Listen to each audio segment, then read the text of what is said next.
आई और 3 घंटे 12 बजे से 3 बजे तक रोटी बना करके फुर्सत हुए टिक्कड़ बनाया, भटे का भरता बनाया और इसके बाद जो ही मंत्र पढ़ा तो दीयम वस्तु गोविंदे तुभ्यमें ओ समर्पितम। हमारे छोटे से कन्हैया फिर चले और जाकर के पकड़ी बाबा की रोटी और फिर से खींचा दांतों से उठाकर। अब एक बार की गलती तो माफ हो गई थी, अब दोबारा की गलती ऐसा भाई, एक बार तो माफ हो जाती है, दोबारा वही गलती की जाए तो माफी योग्य नहीं होती। फिर आज बाबा एकदम लालटेन की तरह भभक उठे मारे गुस्सा के। अरे यशोदा, ये तूने अपने लाला को नहीं पकड़ा और इसने फिर से मेरा भोजन जूठा कर दिया। मैया यशोदा कांप उठी सज्जनों, क्योंकि संत और ब्राह्मणों का श्राप बड़ा भयानक हुआ करता था उस समय। साधुओं ब्राह्मणों का जो श्राप था ना त्रेता द्वापर, मैया यशोदा कांप उठी। बाबा मैं काम कर रही थी, न जाने कहां से आ गया, मुझे क्षमा कर दो बाबा, गलती हो गई। चौथेपन में मेरे लाला हुआ है। और नाना प्रकार से गिड़गिड़ाती रही मैया।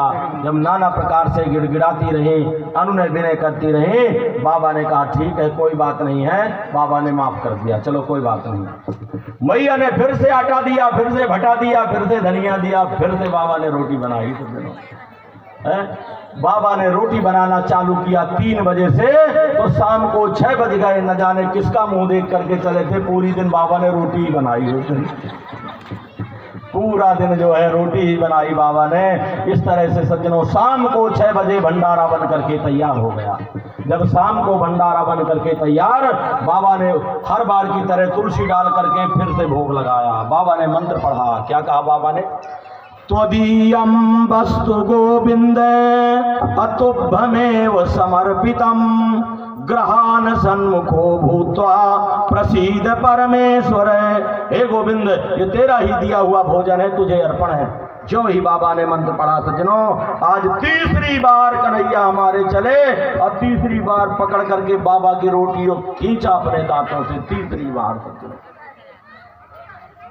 जो ही बाबा की आंख खुली, अब क्या पूछा, अंगारे की तरह लाल लाल। बाबा एकदम तिलमिला करके खड़े हो गए उठ करके।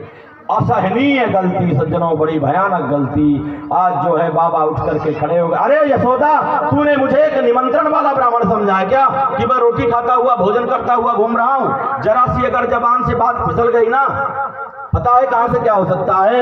आज सज्जनों मैया यशोदा, आज मैया यशोदा आज पीपल के पत्ते की तरह कांप उठी मारे डर के। क्या नहीं हो सकता। तीसरी गलती, बड़ी असहनीय गलती सज्जनों, हमारे कन्हैया मैया के साड़ी का पल्लू पकड़े हुए खड़े हैं। साल भर के कन्हैया थे, पकड़े हुए खड़े थे। मैया ने क्रोध से एकदम से जो है मारे डर के, और क्रोध गुस्सा भी आ रहा है। आज मारे गुस्सा के मैया ने पकड़ा कन्हैया का कान, और कान पकड़ करके मैया ने थप्पड़ दिखाया कन्हैया को। मैं तुझे उतनी दूर छोड़ करके आई थी, कहां से आ गया तू यहाँ?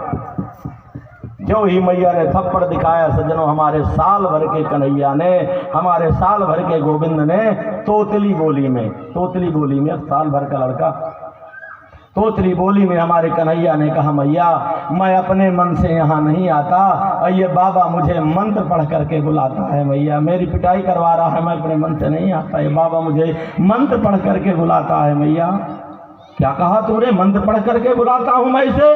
बाबा गर्गाचार्य जी के होश उड़ गए सज्जनों।